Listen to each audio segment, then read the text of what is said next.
이 시간 하나님과 동행할 때 생기는 일, 하나님과 동행할 때 생기는 일이라는 제목으로 하나님 말씀 증거하겠습니다.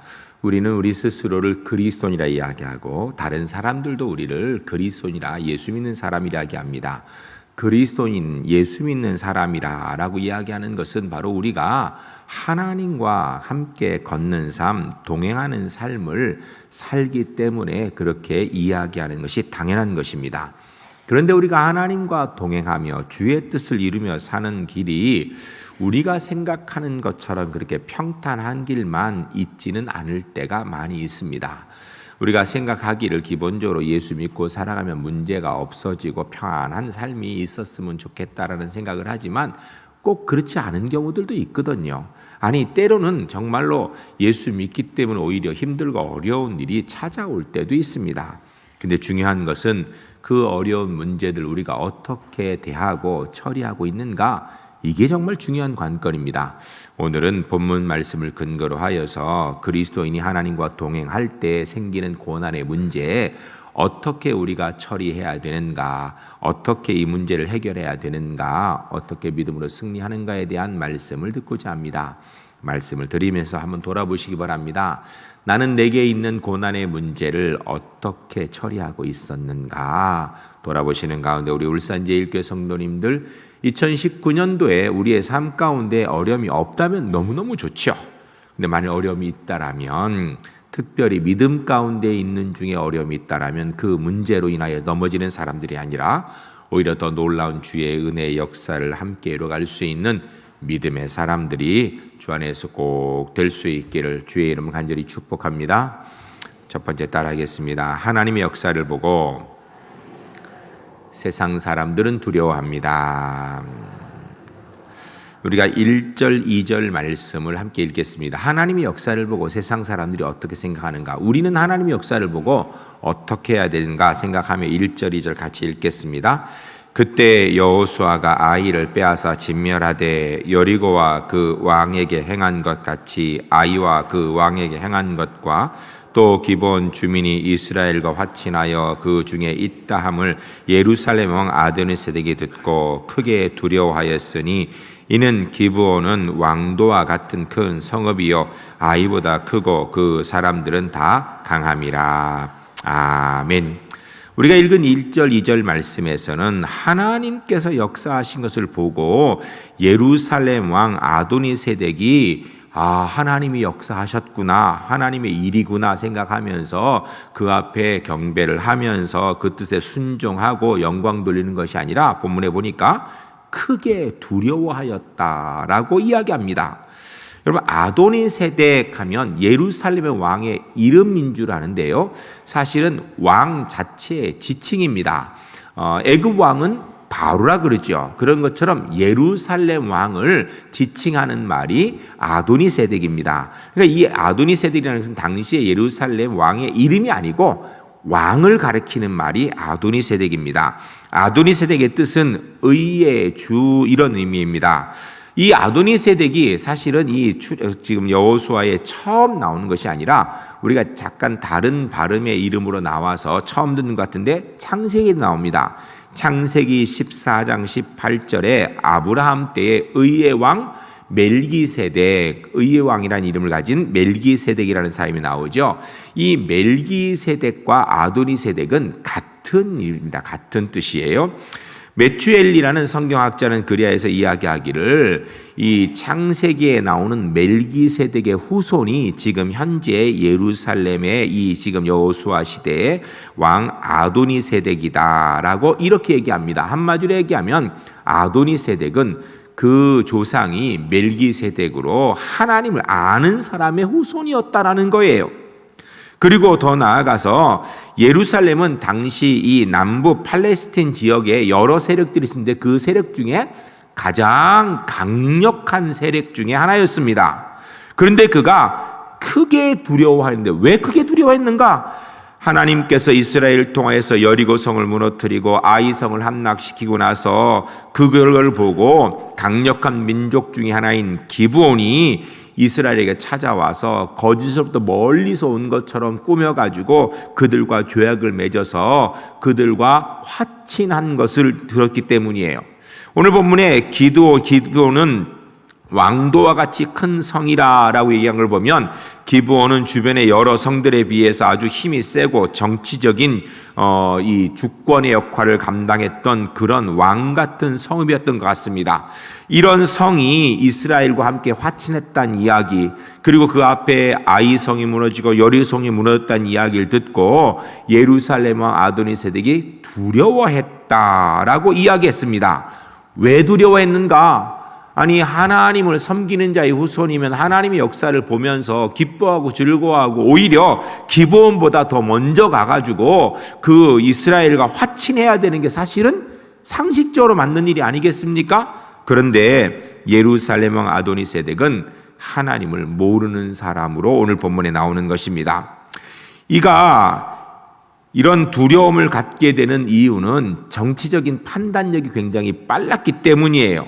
기브온 성이 이스라엘과 화친을 맺음으로 인하여서 이미 무너진 여리고성, 아이성, 그리고 기브온, 이렇게 하면 이 팔레스틴 가나안 땅의 중부 지역 전체가 다 이 이스라엘 땅이 되어버린 거예요. 이스라엘이 넘어간 겁니다. 그 이야기는 이 가나안 땅이 남과 북으로 완전히 딱 차단되게 되는 그런 정치적 형국이 딱 벌어진 거예요. 그리고 나서 실제로 그 다음 공격 대상이 누구인가? 바로 예루살렘이라는 겁니다. 실제로 기브온과 예루살렘의 거리는 약 10km 정도밖에 떨어지지 않은 근적에 있는 그런 성이었습니다. 결국은 이런 정치적인 상황을 딱 볼 때에 다음은 내가 공격 대상이 되겠구나 하는 생각에 두려워했다라는 것입니다. 그런데 이 본문을 통하여서 우리가 볼 때 그는 그 지역의 최고 강한 권력의 힘을 가지고 있고 멜기세덱의 후손으로 하나님의 자손의 백성이라면, 그리고 나서 그가 정치적인 판단력이 그렇게 뛰어나다면 야, 이것은 하나님의 역사니까 이거 내가 힘으로 해서는 문제가 아니구나 하고 기브온보다 사실은 먼저, 아니 늦었더라도 이제라도 이스라엘과 화친하며 하나님의 역사에 함께 동참하는 자리에 서야 될 텐데 그리하지 못하더라는 거예요. 마음속에 두려움만 생기다라는 것입니다. 하나님의 역사를 보고 믿음이 생겨야 되는데, 하나님의 역사를 보고 순종하는 마음이 있어야 되는데 믿어지지 아니하고 오히려 거기에 대한 두려움, 결국은 대적하게 되는 그런 일을 하게 된다라는 것입니다.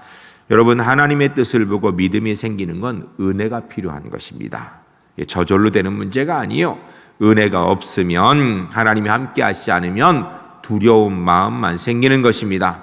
하나님의 역사를 보고 믿지 못하는 것, 이처럼 답답한 일이 어디 있습니까? 하나님의 역사를 보면 믿음이 생기고 그 믿음에 따라 삶을 움직여 실천하여서 이스라엘과 화친했다면, 그랬다면 이 예루살렘의 왕 아도니세덱에게는 평안이 있었을 텐데 그리하지 못했던 거예요.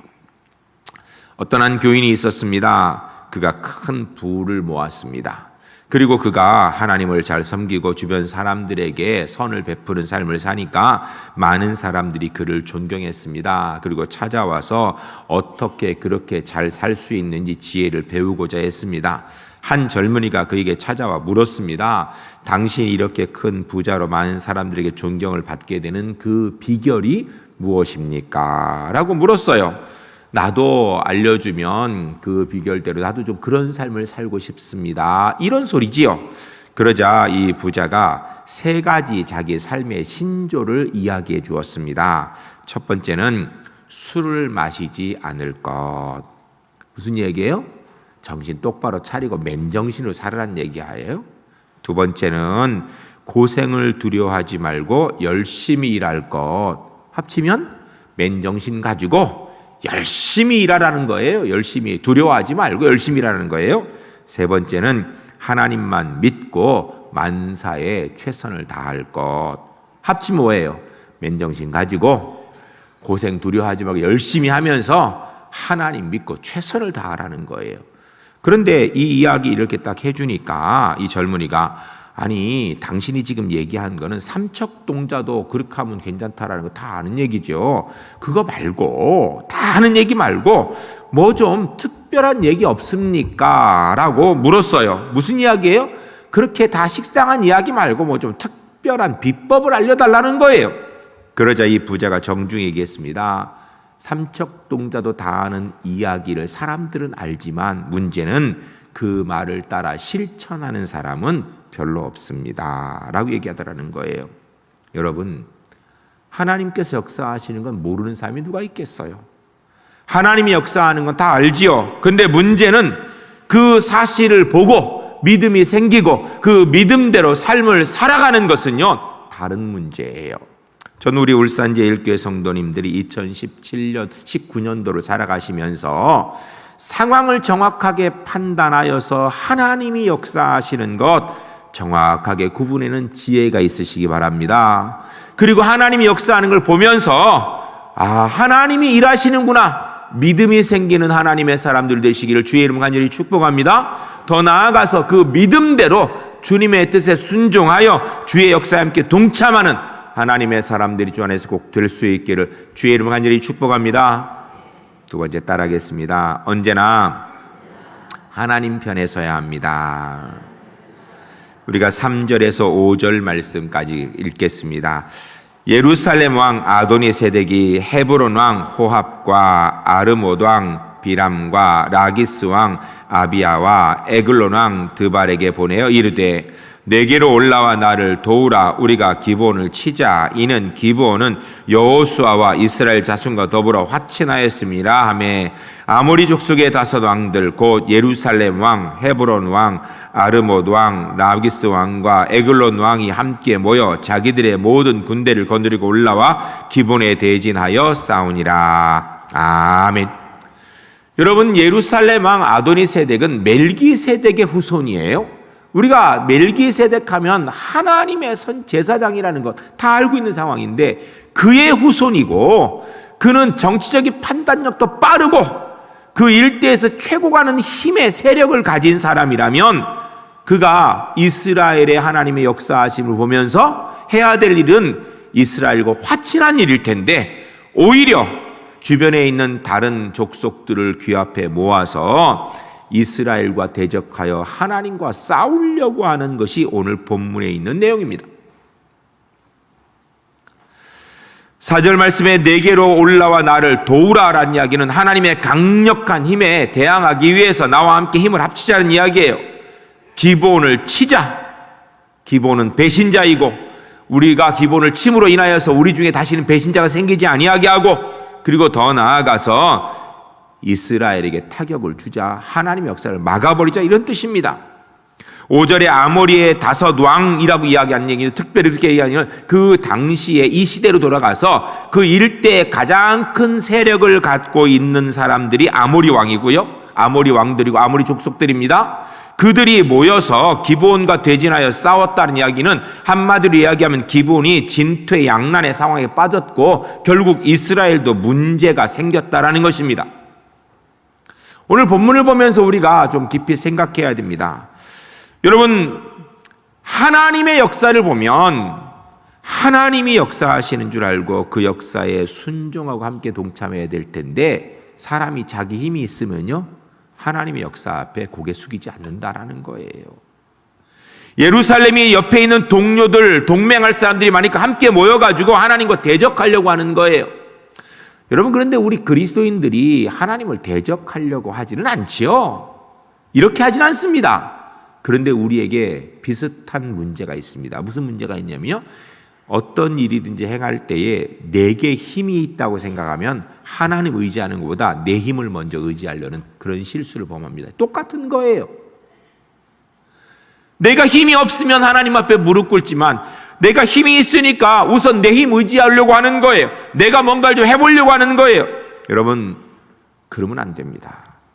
하나님의 사람은요, 내게 힘이 있을 때에도 그 힘 의지 아니하고 주님 앞에 무릎 꿇고요, 내게 힘이 없을 때에도 좌절하지 않고 주 앞에 무릎 꿇고 주님의 은혜를 기대하는 사람이 되어야 될 줄로 믿습니다.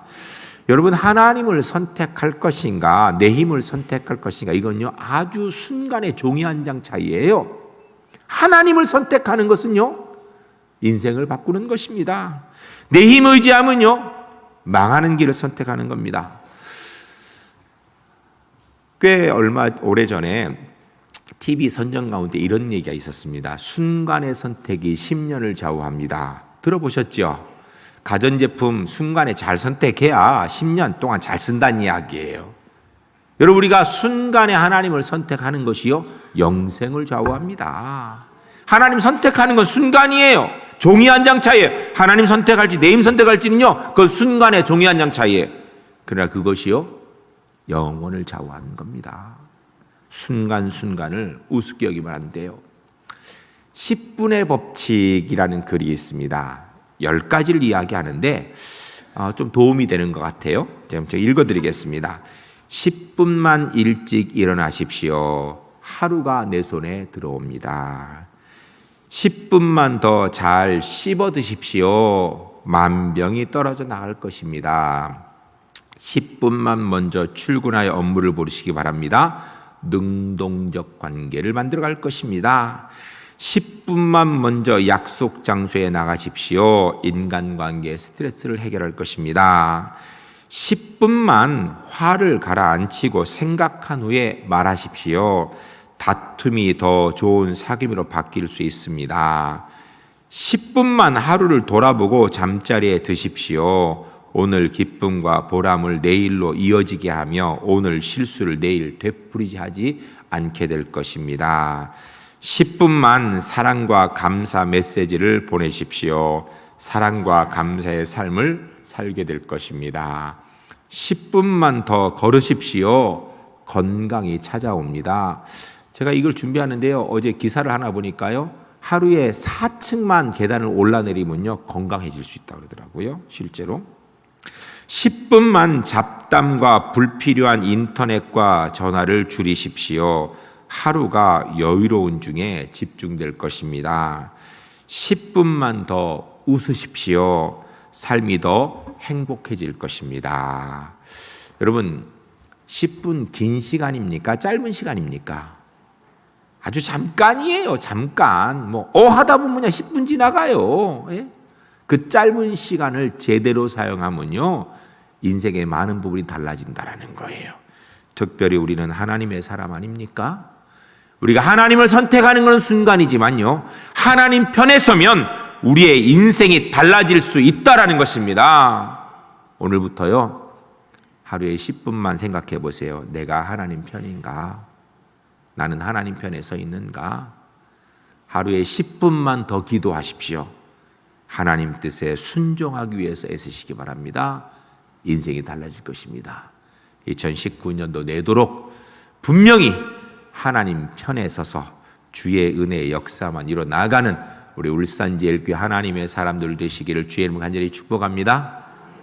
세 번째 따라하겠습니다. 고난 중에도 하나님 의지하고 신실해야 합니다.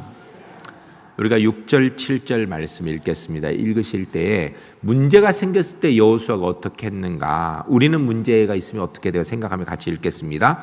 기브온 사람들이 길갈 진영에 사람을 보내어 여호수아에게 전하되 당신의 종들 돕기를 더디게 하지 마시고 속히 우리에게 올라와 우리를 구하소서. 산지에 거주하는 아모리 사람의 왕들이 다 모여 우리를 치나이다 하매 여호수아가 모든 군사와 용사와 더불어 길갈에서 올라가니라. 아멘.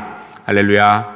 할렐루야. 전 우리 울산제일교회 성도님들이 문제가 있고 고민거리가 생길 때에 오늘 본문의 여호수아가 하는 것처럼 하나님 의지하고 신실하게 약속 지켜나가는 믿음의 사람들이 주 안에서 꼭 되시기를 주의 이름 간절히 축복합니다.